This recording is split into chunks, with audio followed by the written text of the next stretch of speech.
કઠલાલમાં નામાપત્રોથી ખંડણી માંગનાર GRD જવાન ઝડપાયો। વેપારી સહિત 10 લોકોને પત્રોથી ધમકી આપી હતી। સોશિયલ મીડિયામાં ક્રાઇમ સ્ટોરીના કિમિયાથી આરોપીએ કાવતરું ઘડ્યું હોવાનું ખુલ્યું। કઠલાલમાં નામાપત્ર થકી 13 દિવસ અગાઉ ખંડણી માંગવાની ફરિયાદ નોંધાઈ હતી, જેમાં કઠલાલ શહેરના વેપારીઓ સહિત 10 વ્યક્તિઓને જુદા જુદા સમયે નામાપત્રો લખાયો હતો। પત્ર લખનાર બીજું કોઈ નહીં પણ કઠલાલનો ગ્રામ રક્ષક દળનો જવાન હોવાનું બહાર આવ્યું છે। પોલીસે તેની અટકાયત કરી પૂછપરછ હાથ ધરી છે। સોશિયલ મીડિયામાં વિવિધ ક્રાઇમ સ્ટોરીના કિમિયાથી આરોપીએ સમગ્ર કાવતરું ઘડ્યું હોવાનો પર્દાફાશ થયો છે। કઠલાલ પોલીસ મથકે થોડા દિવસો પહેલા ખંડણીની ફરિયાદ પેટ્રોલ પંપના માલિકે નોંધાવી હતી। બાદમાં કઠલાલ શહેરના અન્ય 9 જેટલા વ્યક્તિઓને પણ નામાપત્રોથી નાણાંની માંગણી કરી હોવાનું જાણવા મળ્યું હતું।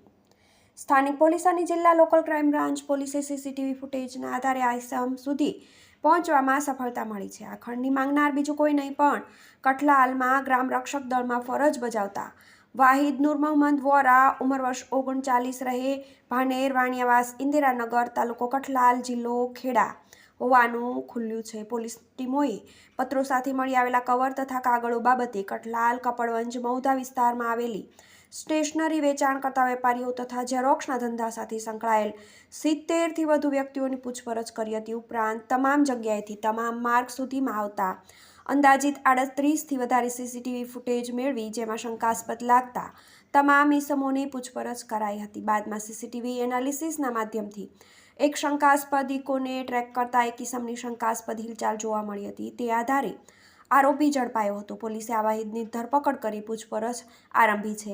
અગ્રણી અને પ્રતિત વેપારીઓ, ધંધાદારી વ્યક્તિઓને નામાપત્રોના માધ્યમથી ધાકધમકી આપવાનો હેતુ બાબતે પોલીસે પૂછપરછ કરતા વાહિદે જણાવેલ કે તે છેલ્લા 12 વર્ષથી કઠલાલ પોલીસ સ્ટેશન ખાતે માનદ વેતન આધારિત જીઆરડી સભ્ય તરીકે સેવા આપે છે અને પોતાની પાસે રહેલી ઇકો ગાડીના હપ્તા ભરવાના નાણાં ન હોવાથી અને પરિવાર મોટો હોવાથી તેમજ અમુક લોકો પાસેથી ઉછીના નાણાં લીધા હતા તે સમયસર પાછા આપવાની ચિંતા હોવાથી આ કાવતરું ઘડ્યું હોવાનું જણાવ્યું છે। વાહિદે નાણાંની વ્યવસ્થા કરવા માટે શોર્ટકટથી નાણાં મળી રહે તે આશયથી ઓટીટી માધ્યમથી વિવિધ ક્રાઇમ સ્ટોરીઓ જોઈ આ ગુનાનો પ્લાન ઘડ્યો હતો। પોલીસે આરોપીની અટકાયત કરી કોર્ટમાં રજૂ કરી રિમાન્ડ મેળવવા તજવીજ હાથ ધરી છે। ટીવી18 ન્યૂઝ, કઠલાલ।